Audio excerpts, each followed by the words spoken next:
Sama-sama katakan amin. Silakan duduk Bapak Ibu saudara yang diberkati Tuhan. Salam. Salam.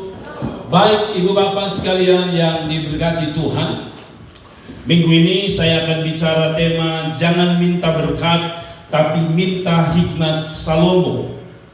Sebuah kunci keberhasilan hidup dari hasil belajar dari hikmat Salomo. Sekali lagi tema kita adalah jangan minta berkat, tapi minta hikmat Salomo.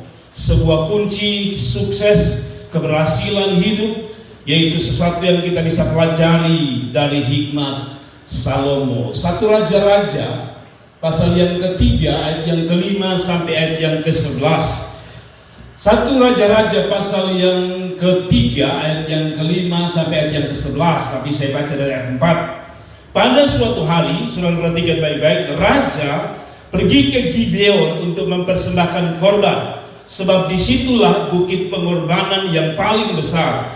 1000 korban bakaran yang dipersembahkan Salomo di atas mezbah itu. Perhatikan ayat yang kelima, saudara lihat ini. Jangan minta berkat, tapi mintalah hikmat yang dimiliki oleh Salomo.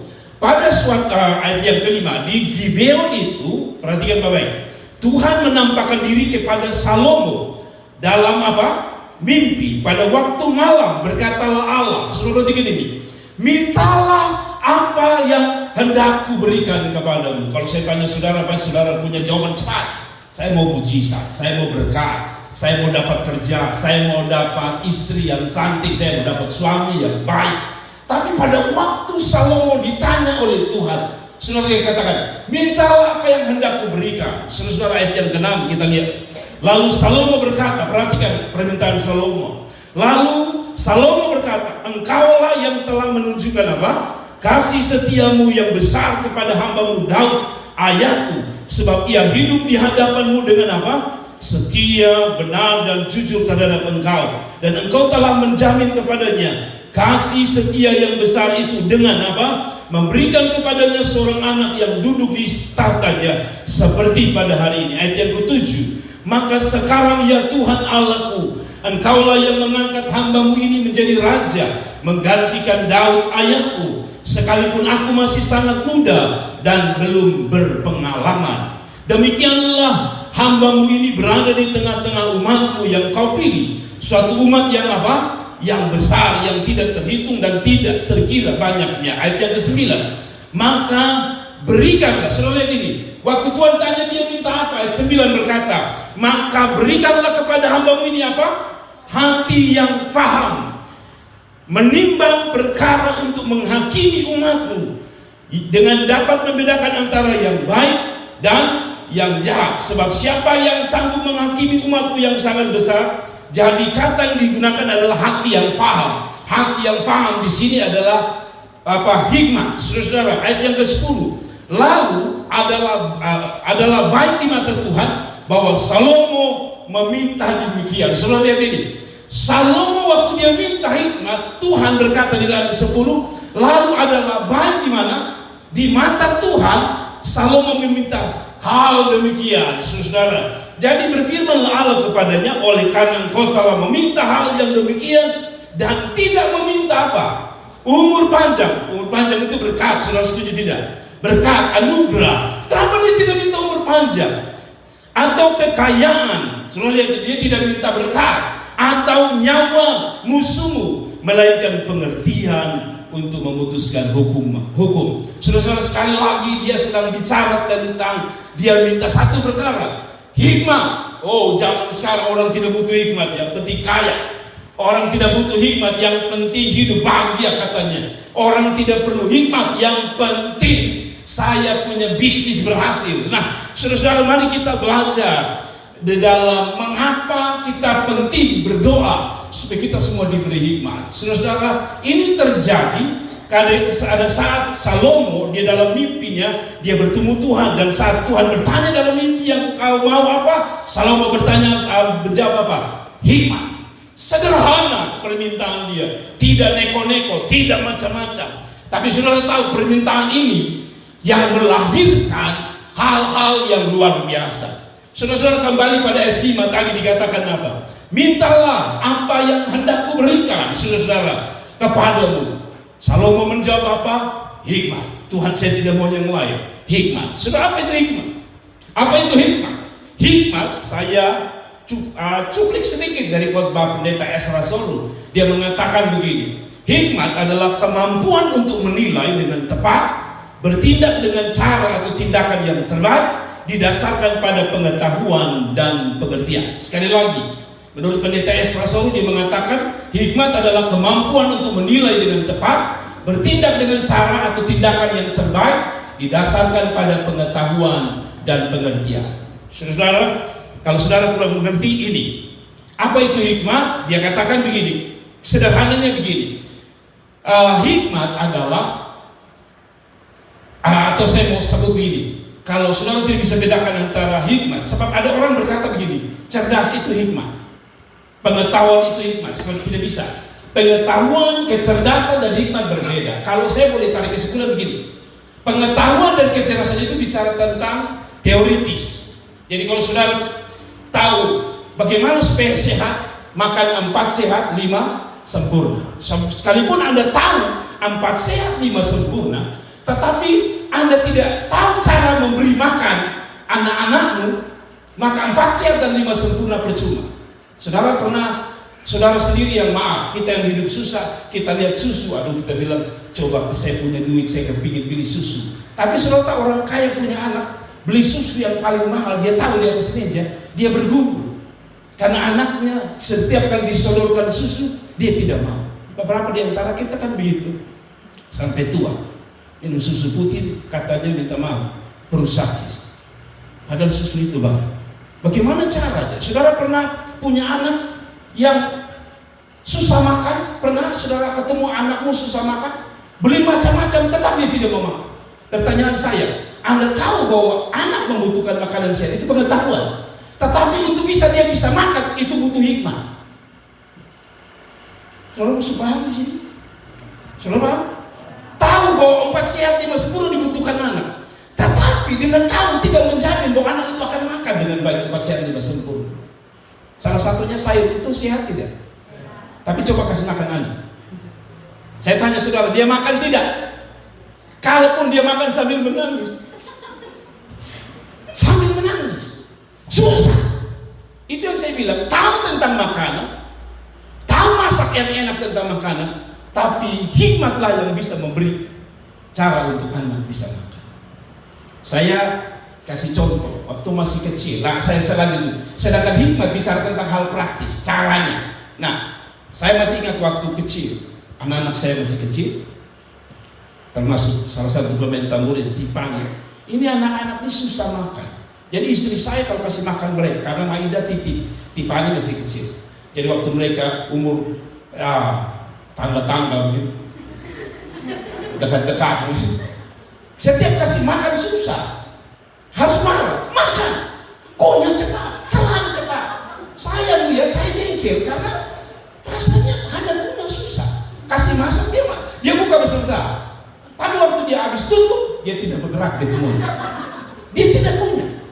Maka bagaimana caranya, saudara, supaya tidak jengkel marah pada anak-anak semua? Ini satu saya bilang, susun mereka.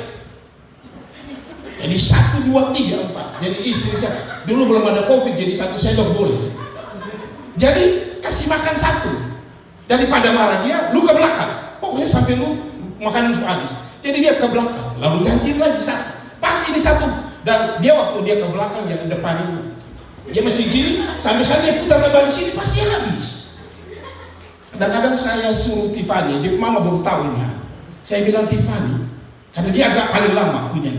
Saya bilang kalau pas Cynthia dan habis makan, Jenny sudah makan, sudah mau bikin susu tidak bisa. Bagaimana cara? Saya bilang sama istri saya, tunggu, tenang. Saya bilang sama dia, Tiffany, buka mulut. Jadi dia buka mulut, kasih makan habis, biar bapaknya dengar dari live stream. Jadi saya suruh dia lari ke teras kami, jalan ke sana, pulang datang, habis. Saudara lihat, itu namanya hikmat. Daripada marah, dia tidak bisa makan. Bukan makanan tidak enak, makanan enak. Tapi dasar anak-anak pemulut itu rasanya tidak bisa bergerak. Saudara lihat itu, tahu makanan, tapi tidak tahu cara memberi makan selesai hidup.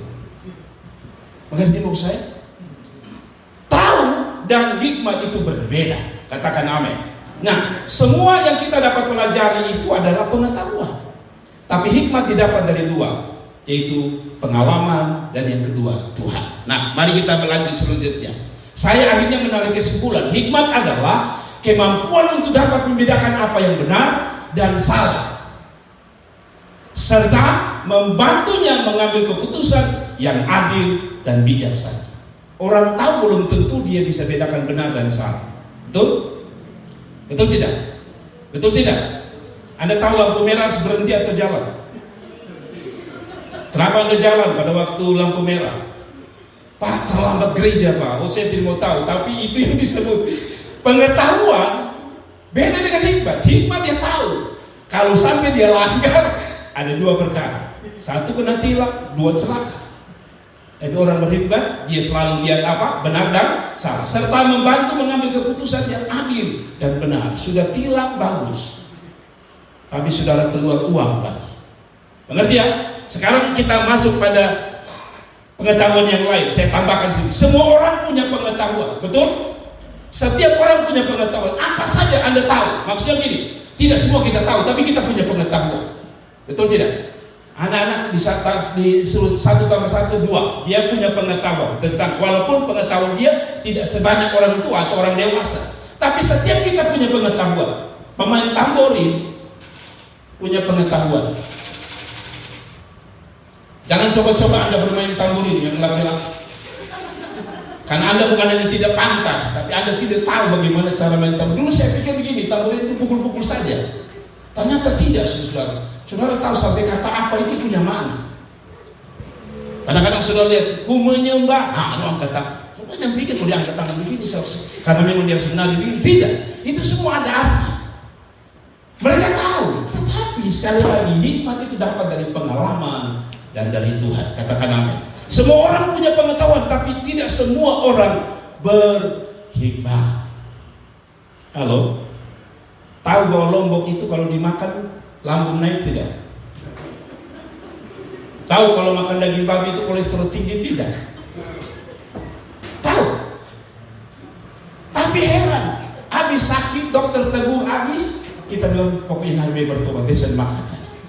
Yang asam-asam besok makan, aku sambil makan bapak. Aduh, 3 hari saya bisa bangun di rumah sakit. Itu namanya tahu. Tapi berhikmat kapok dan tidak akan ulangi lagi. Tapi kan kita tidak.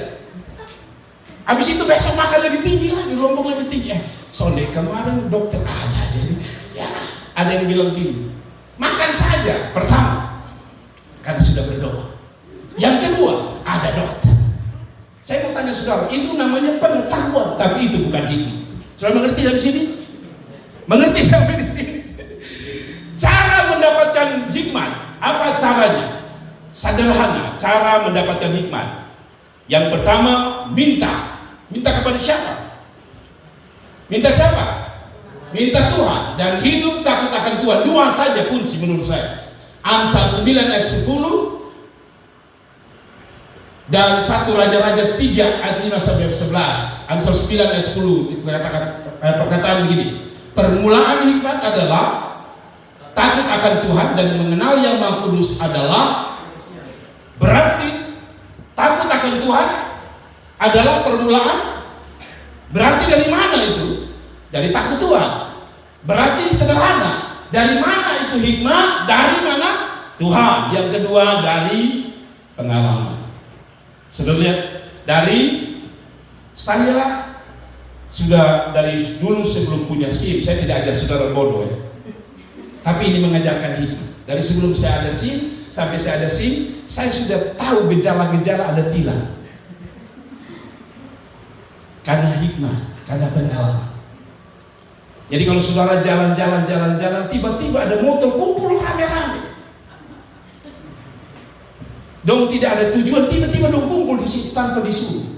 Yakinlah bahwa di depan ada tilang. Mengerti ya? Saudara-saudara yang kedua, dulu mereka tilang itu di tikungan kita di sini. Kalau saudara dari gereja Katolik itu tikung di sini saya sudah lihat. Jadi kalau saudara pas tikung, langsung saudara ditangkap. Yang kedua di Transmart. Kalau saudara dari Tadi 2 ya, mau belok ke transfer dulu itu, mereka ada di depan transfer. Maka pada waktu saudara belok, saudara kencang, apalagi gigi 3, Rosi. Kaget lihat polisi, rem tiba-tiba, itu bukan hikmat lagi.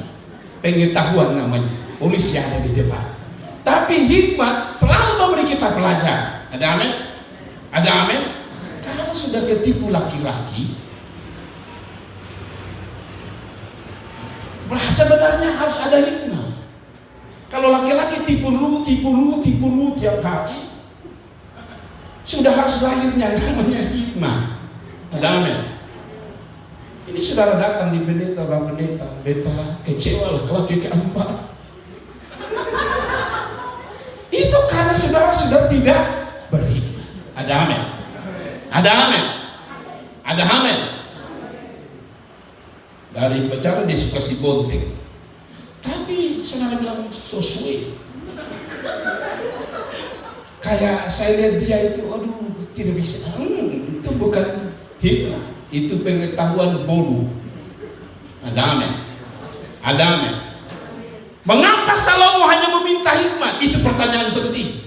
Mengapa Salomo hanya minta hikmat? Bukan harta, bukan wanita, apalagi tahta. Karena ini masalahnya. Karena di balik hikmat itu sebenarnya ada banyak bonusnya, ada banyak berkatnya. Dan kita akan lihat apa bonusnya. Yang pertama, kita langsung pada khotbah saya. Hikmat Tuhan membuat kita tampil beda dari orang lain. Katakan amin. Hikmat Tuhan membuat kita akan tampil beda dari orang lain. Kita boleh sama-sama itu merigi, tapi orang berhikmat akan lebih luar biasa. Mari kita baca ayat 29:32. Oh sorry, salah ya. Ayat 12 maksudnya, ayat 12. Maka perhatikan ayat 12 dari 1 Raja-Raja ini. Ayat yang ke-12 saudara lihat ini. Maka sesungguhnya aku melakukan sesuai dengan apa? Permintaanmu itu. Sesungguhnya aku memberikan kepadamu hati yang penuh hikmat dan pengertian. Untuk apa itu? Untuk apa itu? Sehingga sebelum engkau tidak ada seorang pun seperti engkau, dan sesudah engkau takkan bangkit seorang juga seperti engkau. Alkitab mengatakan tidak ada orang yang lebih berhikmat, lebih hebat selain daripada Salomo. Ada amin? Ada amin? Saudara, pintar tidak identik dengan berhikmat. Ada kasus besar kemarin-kemarin, beberapa bulan yang lalu, ada anak muda Indonesia, anak termuda yang meraih apa? Profesor kan dokter di Prancis kan, di Inggris kan, dokter, orang paling muda. Tapi saudara tahu dia melakukan sodomi atas sekitar 190 anak yang dia dapati. Setiap anak dia ketemu, maaf kata, dia cekoki dengan alkohol, kasih minum mabuk sampai tidak sadarkan diri, lalu dia lepas pakaiannya, lalu dia melakukan sodomi.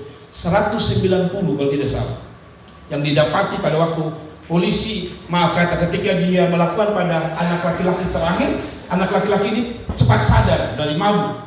Akhirnya anak ini memukul dia. Lalu singkat cerita, polisi menangkap, dan ketika ditangkap, dibuka videonya. Di video itu ada sekitar 100 lebih kasus sodomi dengan anak-anak laki yang berbeda. Pintar, tapi itu yang saya bilang, pintar tidak menjamin orang berhikmat. Kadang pintar penting, tapi berhikmat jauh lebih penting. Nah, saudara lihat ini, dia bilang, kalau engkau meminta hikmat, maka ini yang terjadi. Sehingga sebelum engkau, siapa dia? Salomo. Tidak ada seorang pun seperti engkau, dan sesudah engkau takkan bangkit seorang pun seperti engkau. Saudara pernah ketemu orang bodoh? Saya ingat, maaf, bolehkah saya bangga atas diri saya? Maksud saya bukan bangga diri saya, bangga atas keluarga saya. Mama saya itu tidak sekolah. Jujur, mama saya tidak sekolah. Karena dia harus, menurut dia cerita, dia harus menggembalakan kambing domba di Sabu hanya untuk adik kakak-kakaknya, saudara-saudaranya bisa sekolah. Dia tidak sekolah. Dia hanya bisa mungkin membaca sedikit. Tetapi saya harus jujur sama saudara. Saya bicara apa adanya. Setiap nasihat-nasihat dia itu seperti orang pintar. Satu waktu dia berdebat dengan wali kota Leri. bahasanya begitu teratur, kata-katanya begitu menyentil, luar biasa. Saya pikir, ini mama saya lahir di kampung, maaf kata, tinggal dengan orang, kasarnya jadi pembantu di ND, tinggal dengan orang, tinggal dengan keluarganya. Tapi setiap nasihat dia kepada kami, saya jempol, hikmatnya luar biasa. Papa saya juga SD, yang orang dulu bilang SR. Tapi dia terpilih menjadi RT selama 32 tahun. Saya masih kecil dan saya lihat papa saya urus masalah singkat, tidak banyak-banyak. Tidak lama orang mau berkelahi rumah tangga, orang apa saja. Dia kasih kata-kata, sekali keluar bahasa, orang berdamai. Saya pikir ini yang saya bilang. Dua-dua SD. Tetapi ketika mereka mendidik kami, ada kata-kata hikmat yang saya tahu itu datangnya dari Tuhan. Saudara pernah punya orang tua yang tidak sekolah, tapi waktu dia nasihat saudara seperti seorang yang S2. Pernah saudara ketemu ada orang-orang di jalan yang dia omong, saudara berkata, wow, luar biasa. Saya ketemu beberapa orang tua yang saya tahu mereka bahasa Indonesia jatuh bangun, tapi sekali mereka keluarkan bahasa penuh hikmat, luar biasa. Itu yang saya bilang, pintar penting, tapi berhikmat jauh lebih penting. Amin. Cari laki-laki pintar itu baik, cari perempuan pintar itu baik, tapi cari perempuan berhikmat itu lebih penting. Orang pintar, perempuan pintar, laki-laki pintar bisa menghasilkan uang.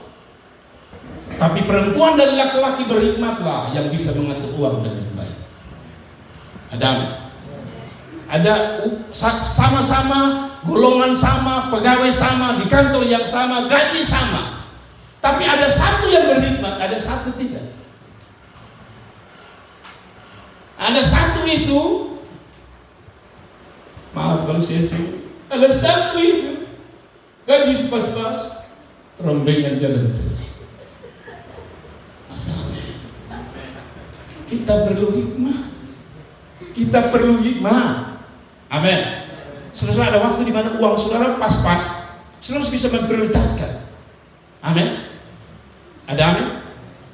Misalnya, saudara punya uang pas-pasan sekali, saudara harus atur baik-baik, berdoa Tuhan kasih hikmat. Ini uang tinggal pas-pas terakhir. Bagaimana kelola dengan baik supaya uang ini bisa berfungsi untuk semua? Itu yang disebut dengan hikmat. Orang bisa sekolah di keuangan, akuntansi misalnya, tapi tidak semua orang berhikmat mengelola keuangan. Betul? Tak usah jauh-jauh, kita punya anak-anak saja. Pasti ciri-cirinya berbeda, ya kan? Ada yang kasih uang langsung kios, paman. Selalu sesuruh, dia langsung paman. Sampai-sampai kami agak lucu, ada bapak ciri di sini tidak ada. Sampai-sampai ada itu pangkat apa ya? Bram itu pangkat apa? Dari bapak C itu asalnya apa? Anak juga ya. Satu waktu mereka cerita kepada kami, bapak, Bram ini dikasih uang, lalu dibilang pergi belanja. Mereka pikir namanya anak kecil, jalan saja. Mereka pikir tidak akan kemana-mana. Betapa kagetnya karena Bram sudah menyeberang pintu gerbang, sudah berdiri di depan orang Bugis. Ya itu saya bilang, dia anak kecil tahu tentang uang, tapi dia tidak berhikmat. Pertama, sebenarnya kalau ada mobil lewat, maka pertama dia bukan hanya tidak sempat beli, nyawanya lebih lewat. Mengerti? Kadang-kadang kita bisa tahu uang, tapi tidak semua orang punya hikmat untuk mengelola keuangan. Ada. Ya ada waktu saudara bilang, ini uang ini cocoknya di RB, atau ini uang cocoknya apa namanya di di mana nih? Di apa lagi? Di Limpo. Saudara bisa bedakan. Kalau uang banyak tidak apa-apa ke Limpo. Tapi kalau lagi sedikit lagi dangkal-dangkalnya, tidak usah malu. Tutup mata, mulai satu persatu, angkat persatu. Karena itu uang cukup untuk Anda. Ada. Tapi pada saat tidak cukup, jangan ke Limpo.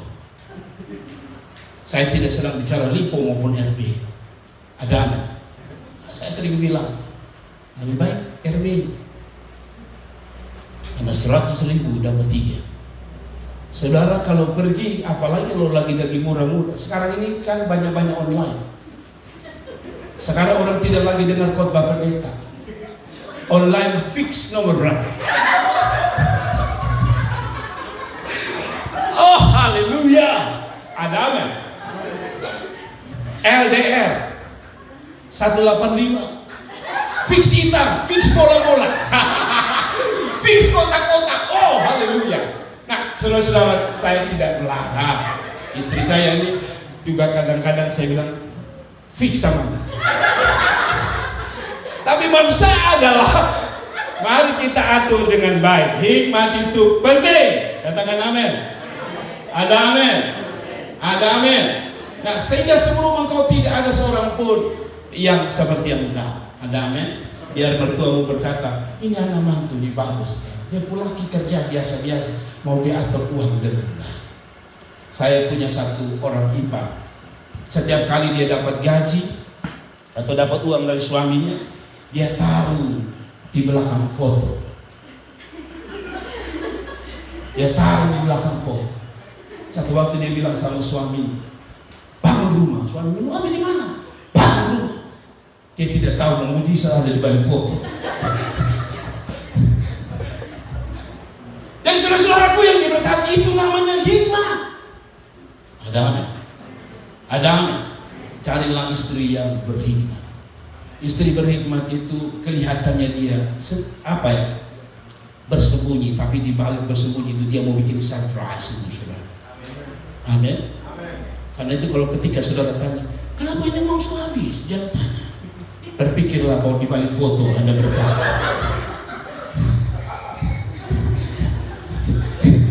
Istri-istri ini memang hebat luar biasa. Jadi saudara-saudara tahu Maybank ya? Bank May itu lagi ditipu.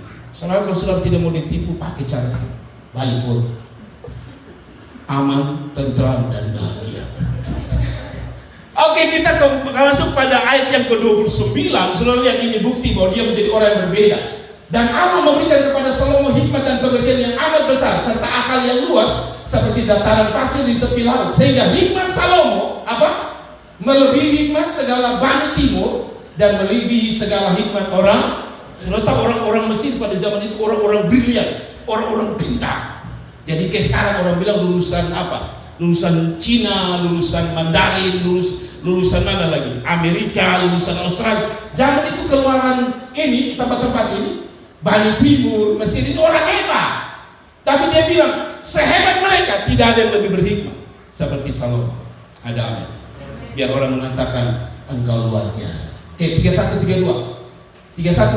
Ia lebih bijaksana daripada semua orang dari Etan, orang Israel itu, dan daripada Heman, Kalkol, dan Darda, anak-anak Mahol. Sebab itu ia mendapat nama di antara segala bangsa sekelilingnya. Ia mengubah 3.000 amsal dan nyanyian ada 1.000 lemah.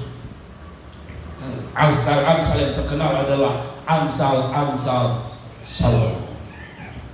Saudara, kita tidak bahas itu lagi. Yang kedua, mengapa Salomo perlu minta hikmat dan bukan berkat? Karena ternyata di balik hikmat itu sebenarnya ada berkat itu sendiri. Mari kita baca.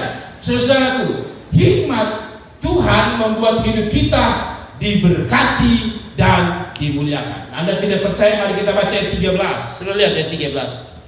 Dan juga apa yang tidak kau minta, aku berikan kepadamu. Sudah lihat itu. Sebenarnya Tuhan sedang uji dia. Kalau seandainya dia minta harta, dia tidak dapat yang namanya hikmat. Tapi Salomo ini luar biasa. Dia minta hikmat, otomatis yang mengikuti dia adalah berkat. Sudah lihat. Dan juga apa yang tidak kau minta, aku berikan kepadamu, baik kekayaan maupun kemuliaan, sehingga sepanjang umurmu takkan ada seorang pun seperti engkau di antara raja-raja. Saudara lihat, dia tidak minta kekayaan, dia tidak minta berkat, dia tidak minta harta, tapi Tuhan tahu bahwa orang begini cocok dikasih harta. Kenapa? Tadi saya bilang tadi, kalau orang bisa mengelola keuangan dengan baik, pantaskah dia diberi? Pantas. Salomo karena berhikmat, saya percaya Tuhan tahu bahwa dia bisa mengelola keuangan dengan baik, harta dengan baik, maka dia dikasih Kekayaan. Tapi pertama dimulai dengan dia minta hikmah. Ada katakan amin. Saudara lihat yang diberikan. Saudara, apa itu definisi berkat? Saudara jangan pikir berkat itu uang. Saudara jangan pikir berkat itu hanya pakaian, makan, minum. Mari kita lihat definisi berkat menurut kitab Amsal. Saudara lihat ini. Kitab Amsal bilang apa? Amsal 3 ayat 13 sampai 18. Ayat 13 berkata, kita baca sama-sama. Berbahagialah. Berarti orang yang dapat hikmat, dapat berkat pertama apa? Bahagia. Tadi saya bilang, ketika orang tidak bisa mengelola keuangan dengan baik, bisa menangis di masa depan, bagi orang yang bisa atur uang, dia akan tertawa di masa depan. Orang yang bisa bangun rumah itu katanya, karena dia berhikmat, makanya muncul kata ini. Saya ini bisa bangun Bapak karena saya ikat perut. Pernah sudah dengar orang bilang gitu? Saya bisa bangun ini Bapak karena saya ikat perut. Apakah itu berarti saudara ambil hikinak, saudara ikat dia? Tidak, maksudnya kadang-kadang ada kepingin sesuatu, tapi Anda tahan diri karena Anda berpikir masa depan. Itu yang dia bilang. Pertama berbahagia. Kenapa? Hari ini dia menangis, tapi satu waktu dia yang tertawa. Sekali lagi hikmat itu penting karena pertama hikmat itu mendatangkan apa? Bahagia. Orang yang memperoleh kepandaian. Karena yang kedua, karena keuntungan melebihi keuntungan apa? Perak, dan hasilnya melebihi. Orang berhikmat itu hasilnya lebih dari perak, lebih dari emas. Mengerti ya? Saya sekali lagi angkat kakak saya, salah satu, saya tidak sebut namanya. Satu waktu dia bantu tetangga kami. Tetangga kami itu, maaf kata orang buta huruf, orang Flores, jago perbaiki mobil. Kalau dia sempat membantu toko Hosana itu yang toko sekarang sudah lihat toko plastik yang mau masuk ke pasar Oiba dari Yamaha itu ke depan, itu ada sebelah kiri itu toko plastik itu Hosana namanya.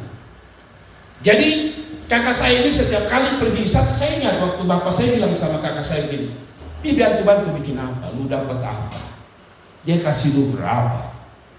Tapi kakak saya bilang begini, "Tidak, saya tidak dapat apa, tapi saya dapat ilmu."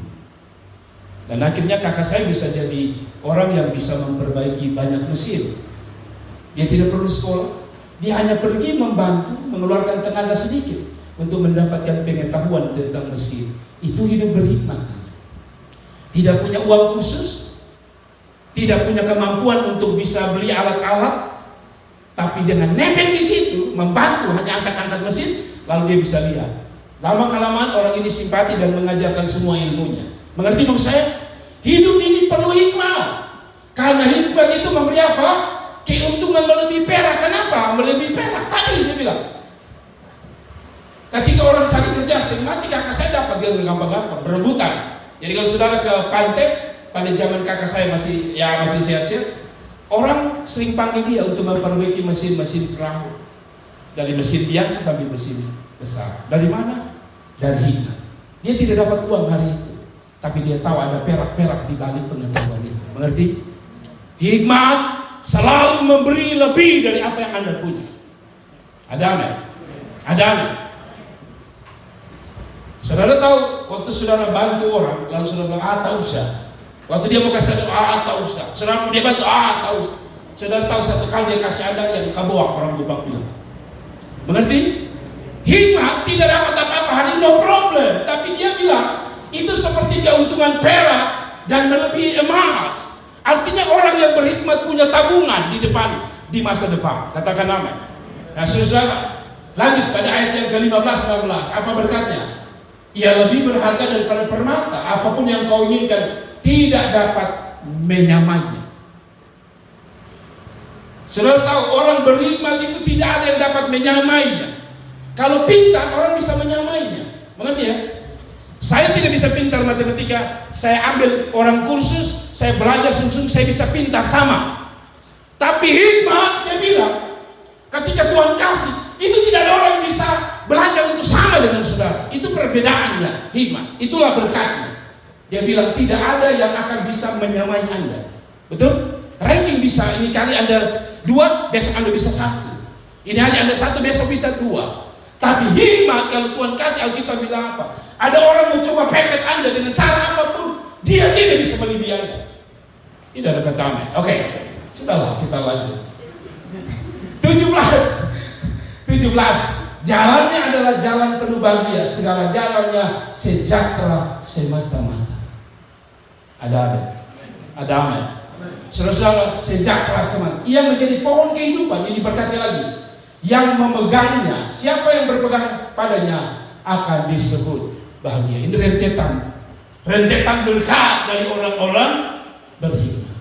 Ada amin. Saudaraku yang diberkati Tuhan, orang berhikmat selalu punya ide-ide yang bagus. Kita tidak akan bahas itu lebih lanjut karena kita tidak punya waktu. Tapi mari kita lanjut pada ayat selanjutnya atau pada poin yang ketiga.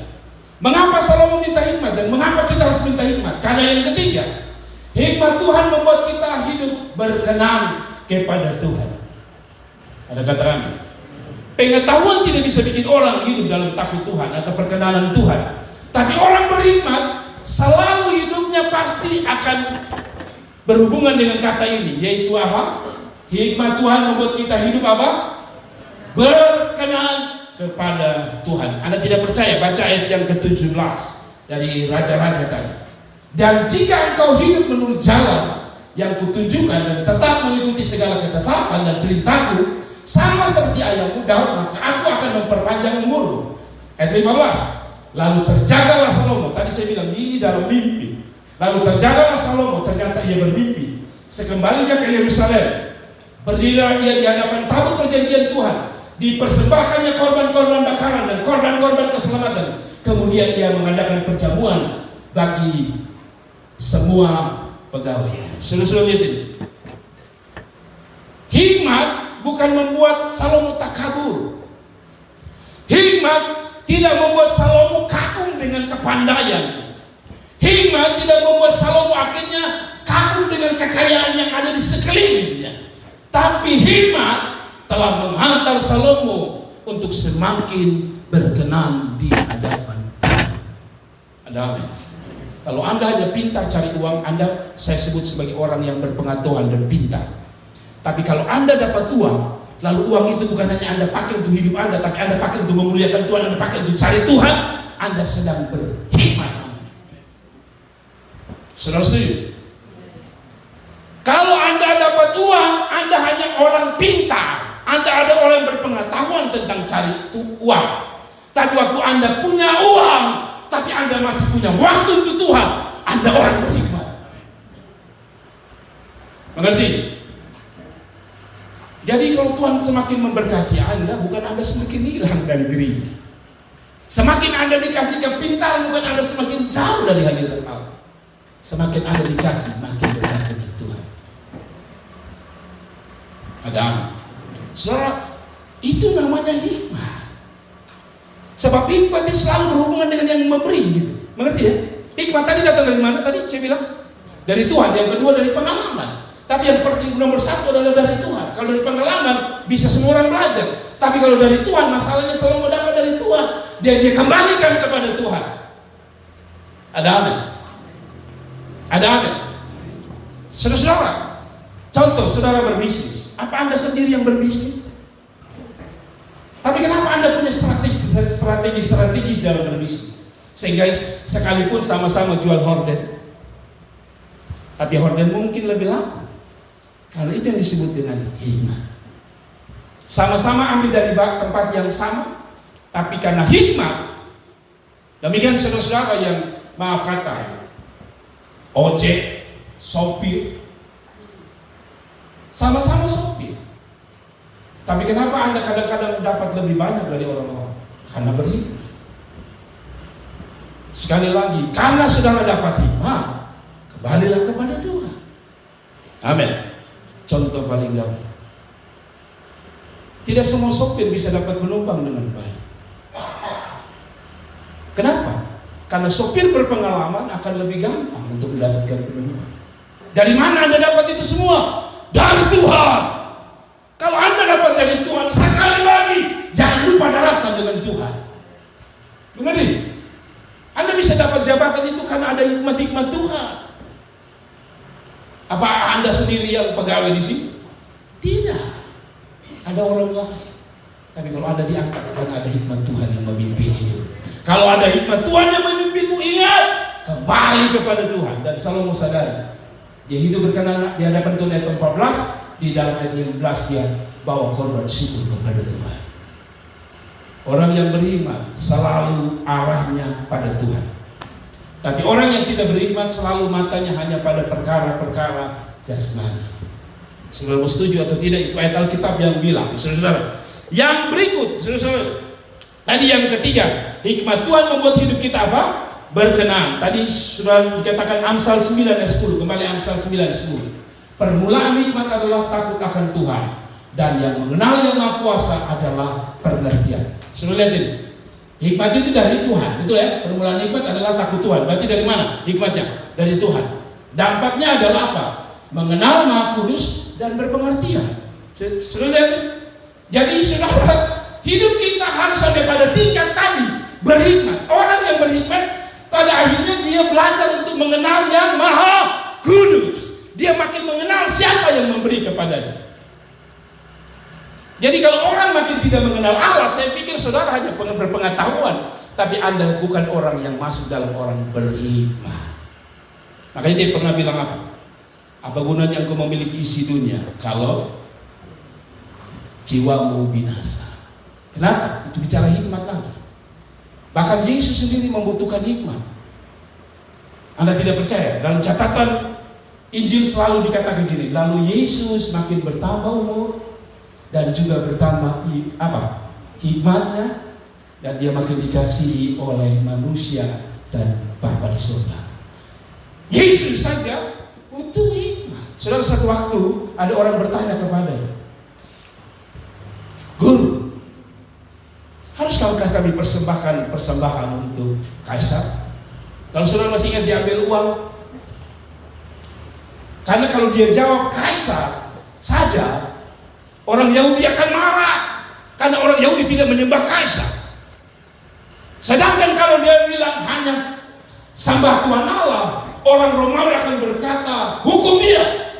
Dia kadang mengajarkan sesuatu yang salah. Saudara tahu, dia ambil uang itu, lalu dia bilang, ini gambar siapa? Kaisar. Ini gambar siapa? Jadi bagikan uang, ada dua mata uang ya. Dia bilang, bayar yang punya Kaisar dan bayar yang punya Tuhan. Saudara tahu hari itu orang Romawi tidak bisa bicara apa. Orang Yahudi apalagi pulang tunduk kepala.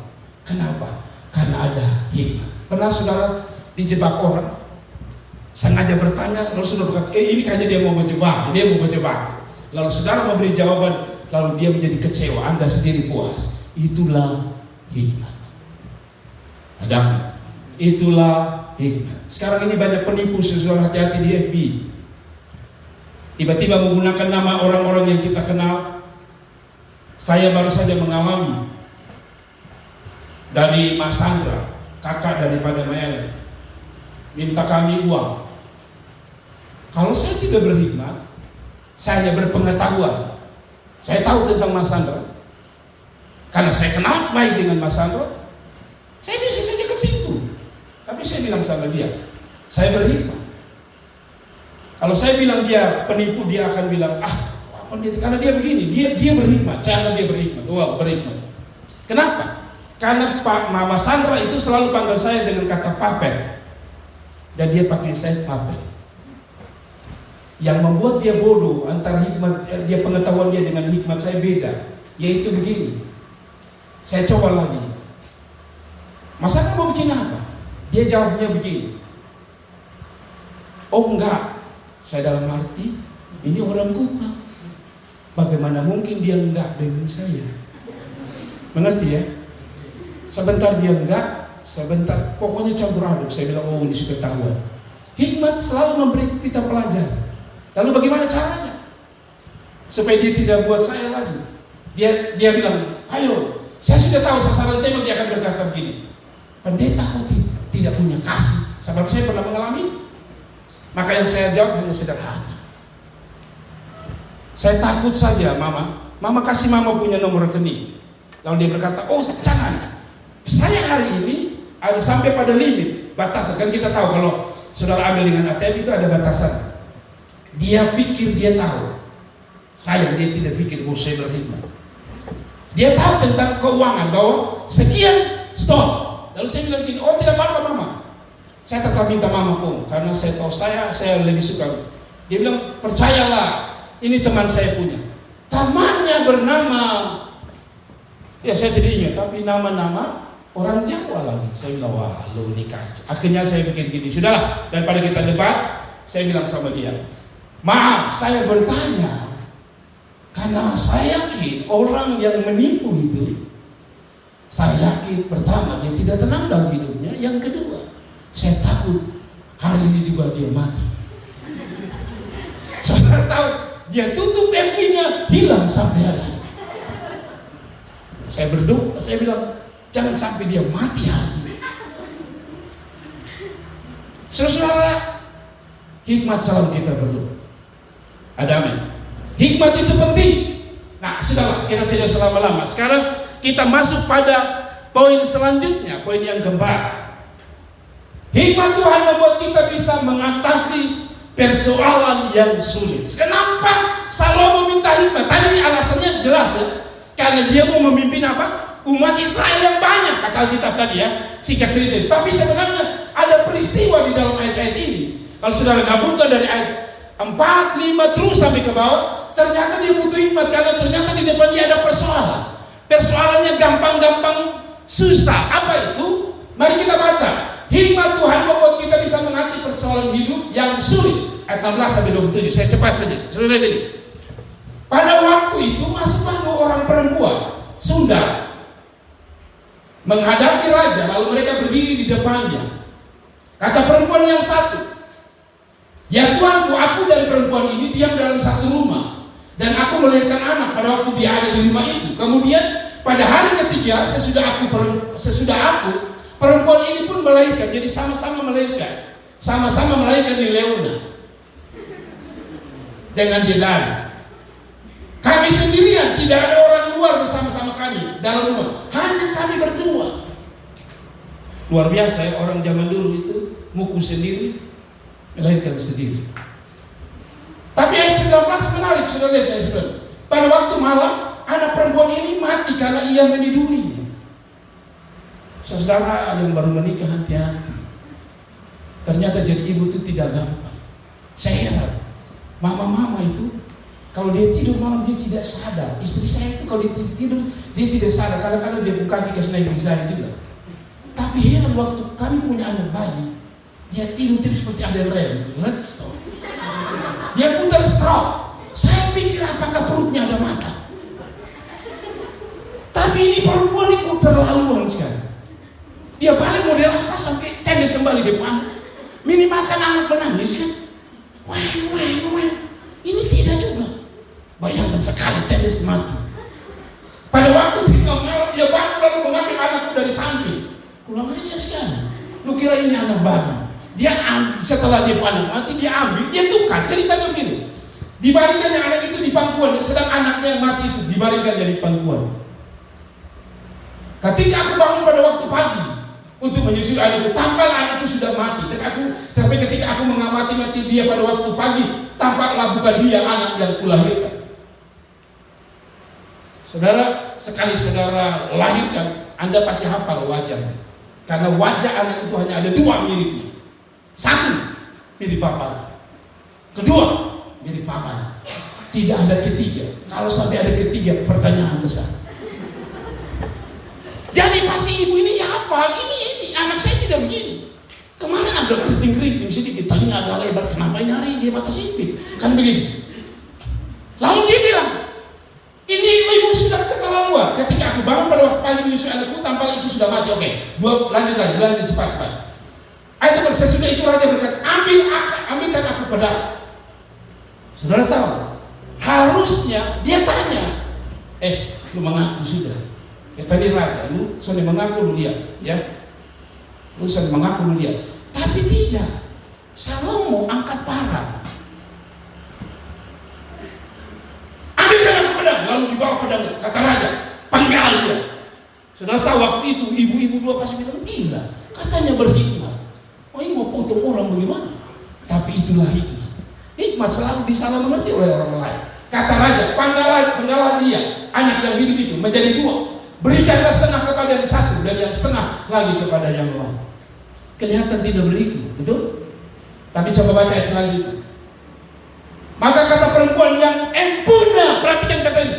Maka perempuan yang mempunyai anak yang hidup itu kepada raja, sebab timbullah belas kasihannya terhadap anak itu. Katanya, ya Tuanku, berikanlah kepadanya bayi yang hidup itu.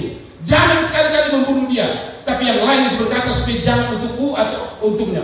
Yang satu yang tidak punya bilang, bunuh, cincang, bunuh. Satu bilang tidak, kasih dia saja. Nah, sudah tahu jawaban Salomo. Tapi raja menjawab, katanya, berikanlah kepada bayi yang hidup itu. Jangan sekali-kali membunuh dia. Dan itulah ibunya. Siapa ibunya? Dari mana dia tahu? Kalau betul anak kandungnya, dia pasti sayang. Kalau itu bukan anak kandungnya, pasti dia benci. Maka waktu Salomo angkat potong anak itu, yang tidak punya anak berkata bunuh, tapi yang punya berkata kasih saja ke dia, kasih saja ke dia. Dan Salomo berkata kasih kepada dia. Ini yang punya anak. Hikmatnya luar biasa. Persoalan waktu itu sulit karena tidak ada, dulu belum ada tes DNA, belum ada komputer. Tapi Tuhan sudah kasih yang melebihi komputer. Hikmat Tuhan. Ada anak. Saya ingat satu waktu seorang tua ya, suami istri berkelahi. Suaminya kecil, istrinya besar. Sehingga satu waktu mungkin suami sudah tahan karena istri cuma ngomong. Satu waktu suami piting mam tua yang besar. Mam tua sudah bisa bergerak. Terbalik. Mama tua piting bapak tua, kan bapak tua besar. Bapak tua tidak bisa bergerak. Pendek anak. Mama tua itu sudah almarhum, badan besar. Orang sanggup. Saya ulang mengatakan dulu bergerak, belum lihat. Saudara tahu suaminya kan tidak berdaya, tidak bisa bergerak. Dia lihat senter. Senter itu berubah fungsinya dari alat melihat kegelapan jadi alat pemukulan. Sehingga hari itu bukan terjadi KDRT oleh suami kepada istri, tapi istri kepada suami. Darah mengalir. Saya nggak bilang cerai. Saya tidak tahu bapak saya omong bagaimana. Dan dua bapak lo cium menangis. Saya bilang Tuhan luar biasa. Saya kagum dengan cara penyelesaian. Saya tidak tahu, kami kecil-kecil kita tidak boleh duduk di situ. Kalau orang tua dulu kan begitu. Kalau dong ada dulu jalewa, lu selesai. Kita sekarang bisa tamu datang naik di sini. Dulu tidak bisa. Orang tua dulu dia lu lari. Dia ada makan begini, lu lewat. Ada sepu om, dia berani makan begini, lu lewat. Jadi saudara tidak bisa lewat. Saudara permisi, saudara mau kencing pun tahan, lapar pun tahan sampai dia selesai makan. Nah, ini lain. Bapak saya tidak tahu omong dengan dua bagaimana. Dua bapak lo menangis sampai satu pegang kepala berdarah begini. Tapi saya pikir itulah hikmat. Ada amin. Hikmat. Amin. Saudara, tadi saya bilang hikmat menyelesaikan persoalan yang sulit. Saya dengar ada kesaksian. Saudara buka di Facebook, di YouTube ada seorang bernama Debbie Basjir. Siapa Debbie Basjir? Tidak tahu Debbie Basjir. Debbie Basjir lagi terkenal khotbah-khotbahnya. Jadi kalau ada orang bikin khotbah singkatnya Gilbert, itu ada satu namanya Debbie Basjir dan Henny Christianus. Kalau saudara baca, saya lihat banyak orang kasih naik dia, tapi saya orang tidak tahu dia bernama. Itu dia bernama Debbie Basjir. Khotbahnya tajam, tapi menusuk, tapi memberkati. Nah, dia mengatakan begini, kemungkinan ini dia kesaksian dia. Jadi satu waktu suaminya mahal, setiap malam pulang di atas jam 12 dalam keadaan mabuk berat. Dan setiap kali suaminya pulang dia maki ancur, orang tua bilang maki ancur. Satu waktu dia datang kepada pendeta dan bilang begini, Pak Pendeta, beta suntahan. Tiap malam suami pernah pulang jam 12, dia antar jam 12. Lalu pendeta bilang begini, saudara, dia punya suami masih mencintai dia. Sebenarnya dia masih lah Pak Pendeta. Itulah itu perempuannya, papoko masih tetap sayang juga. Jadi pendetanya bilang, oke, kamu tak usah lagi keluarkan kata-kata yang jahat terhadap dia. Keluarkan kebun binatang. Mulai sekarang kamu menyanyi saja.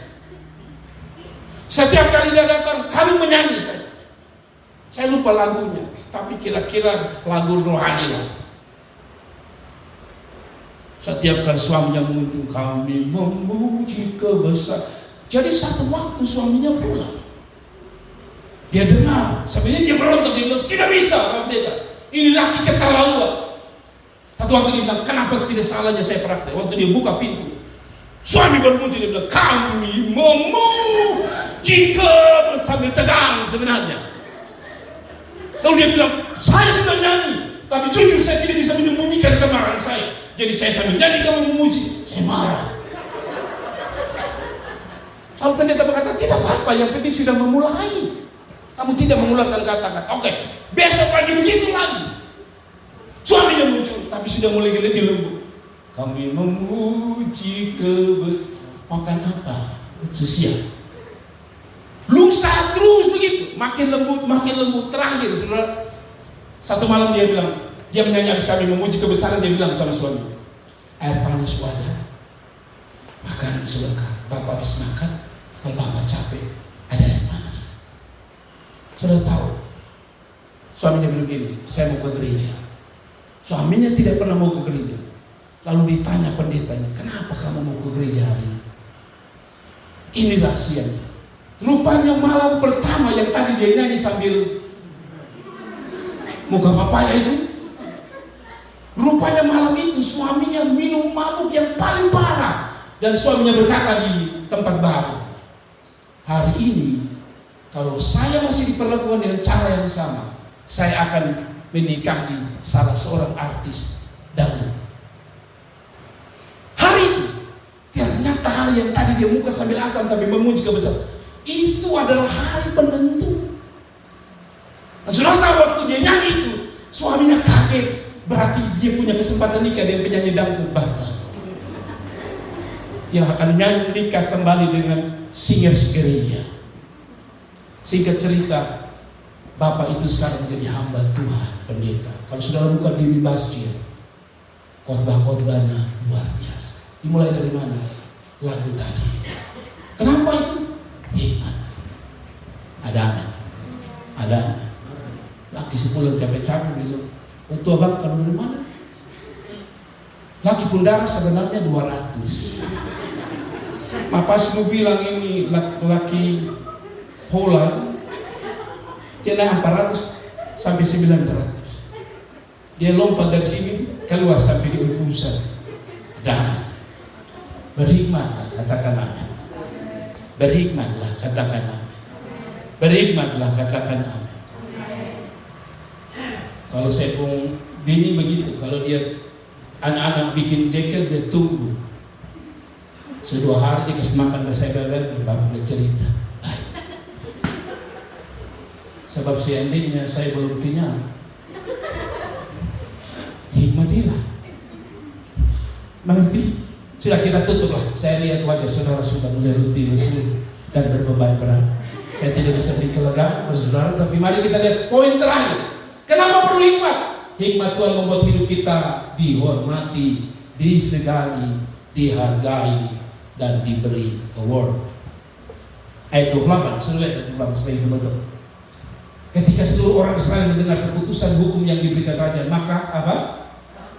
Takutlah, segarlah mereka kepada raja, sebab mereka melihat apa? Hikmat daripada Allah ada dalam hatinya untuk melakukan keadilan. Saudara, orang menghormati Salomo bukan karena dia punya uang. Orang menghormati Salomo bukan karena dia seorang raja. Orang menghormati Salomo bukan karena dia punya istri 1000. No. Kata Alkitab, orang menghormati dia karena apa? Karena ada hikmat. Saudara, saya sendiri sedang bergumul. Kita semua bergumul dengan hikmat. Ada. Saudara, kita sedang bergumul dengan hikmat. Saya sebagai seorang pendeta harus bergumul dengan hikmat. Pendeta Ezra Solo menceritakan bahwa dia mendapatkan seorang dosen yang sangat berhikmat. Ada dosennya, setiap kali tahu Pak Ezra Solo tidak berdoa di jam 5 pagi. Kalau kami di sekolah kita kan harus berdoa pagi. Jadi setiap jam 5 pagi dia gedor dengan keras. Karena Pak Ezra Solo itu namanya Alfred Solo. Alfred, berdoa! Maka Pak Ezra Solo katanya dia bangun. Hanya sekedar duduk saja baik. Ada anak saya kalau saya bilang, bangun berdoa. Dia bangun. 5 menit kemudian dia terlelap dalam hadirat Tuhan. Pak Ezra pun demikian. Terus. Akhirnya dosen yang satu ini angkat tangan. Saya tidak bisa urus yang namanya Ezra Solo. Kasih tahu lah dosen yang satu. Dosen satu bilang, kasih tahu dia, panggil Pak Ezra. Dosen yang satu lagi, panggil Ezra. Besok jangan tutup pintu. Mulai besok, kamarmu jangan ditutup. Jadi Pak Ezra Solo karena mereka kerja tugas itu kalau sudah jadi mahasiswa itu tidak gampang. Mereka sementai sampai jam 2, jam 3, nanti besok jam 5 harus doa, itu masalah. Jadi seperti biasa dia tertidur lagi. Dosennya yang kedua ini berhikmat, tidak gedor pintu. Tapi bangunkan dia dengan kata gini, sahabat, bangun kita berdoa ya, sama-sama. Lalu dia ambil kursi, dia duduk di depan Ezra dan dia mulai berdoa. Ezra mulai berdoa, besok berdoa. Ezra pikir, waduh dosen itu berdoa, betul berdoa. Setiap hari dosen itu datang, sahabat kita berdoa ya. Wah, saya tidak bisa. Saya tidak bisa bilang anak-anak saya, sahabat, mari kita berdoa. Pasti teriak, jangan, di sini berdoa. Ini bagus, ini berhikmat. Mari kita berdoa ya. Mama, kalau kau mau kasih bangun. Masalahnya kalau mama sendiri justru dibangun pagi berdoa, itu masalah. Jadi akhirnya dia kasih duduk dan tiap hari Ezra belum berdoa, dosen disuruh berdoa. Dia malu dan sejak itu Ezra bilang, pendeta Ezra mengatakan sejak itu saya tahu berdoa. Dua dosen yang berbeda dengan satu pakai pengetahuan gedor, pasti dia berdoa. Saudara tahu orang-orang sekolah pendeta itu paling munafik yang dalam. Kalau sudah dosennya duduk, ini saya istri ini cerita. Pak John Adu itu kalau dia bangun pagi jam 4. Jadi kalau dia bangun itu seluruh mahasiswa 4 langsung duduk. Gaya doa itu macam-macam. Ada yang doa sampai sekali-sekali sadar ke tembok. Sebenarnya dia bukan sadar ke tembok berdoa. Dia sedang cari posisi yang terbaik. Apalagi kalau saudara berdoa yang tikam lutut. Itu saya tidak yakin. Pertama kali saudara dulu gini, aduh kayaknya mengantuk berat. Lebih enak kalau sadar. Saudara tahu, itu doa paling mujarab untuk bisa tidur. Kok ketawa semua? Berasa pengalaman semua ya. Kadang-kadang kita kalau sudah terlalu gini. 2 menit pertama tuh, engkau Allah luar biasa, Tuhan dahsyat. Herannya sampai dahsyat hilang. Tiba-tiba saudara sudah mirip. Baru bangun, saya lagi berdoa kan. Kiranya Tuhan tolong. Ada amin. Kita butuh hikmat. Katakan amin. Kalau saudara berdoa begini tidak berhikmat. Apalagi kalau saudara berdoa di bangku begini. Di kampus kami ada waktu di mana dosen mengatakan, mari kami berlutut. Nah biasa kalau berlutut itu menghadap kembali kursi. Dia waktu dia menghadap kursi itu, dia tidak lagi menghadap Tuhan Allah. Ada apa? Masih di lantai masih ya akan ada basi batu. Waktu dia mau milih gini, waktu mengantuk kan kita masih milih, kita masih balas sih. Dia mau milih kita balas dulu. Tapi bayangkan kalau kita sudah taruh di sini, mau balas gimana lagi? Tuhan ampuni dosa saudara. Ada amin? Ada amin? Saya dulu paling tidak bisa, memang saya tidak bisa. Kalau apalagi bangun pagi itu susah. Itu kan tidur belum lengkap, baterai belum penuh, cas saudara belum penuh. Jangan saudara bangun langsung doa. Saya ajak saudara, keluar sedikit khotbah saya. Kalau saudara belum bisa konsentrasi, saya ajak saudara untuk bisa berdoa. Itu kan ada HP saudara, ada HP toh. Bagaimana saudara, apalagi saudara tidak tahu main gitar. Kalau saudara tahu main gitar enak. Kalau saudara mau mengantuk, gali makin kuat. Karena waktu bunyi besar dia membangunkan saudara. Masalahnya saudara, jangankan main gitar, pegang saja sudah pas. Maka yang saya lakukan adalah ini. Ambil HP saudara, kalau ada speaker, hubungkan ke speaker, lalu saudara nyanyi ikut dia. Itu konsentrasinya akan membantu. Mengerti ya? Tapi yang saudara jangan pakai YouTube yang lagi online. Kenapa tidak boleh? Karena saudara lagi menyembah enak. Oh saudara sudah ketawa, sudah tahu. Kalau menyembah, saudara lagi menyembah itu lagu ini, lagu menangis. Tiba-tiba dia bilang, itu ada iklannya. Caranya adalah download dulu baru saudara pakai. Sebab nanti saudara pikir itu saudara menyembah. Allahku luar biasa. Padahal di awal apa? King Kong badannya besar. Sudah tahu King Kong badannya besar itu refnya apa? King Kong badannya besar, tapi aneh kakinya pendek.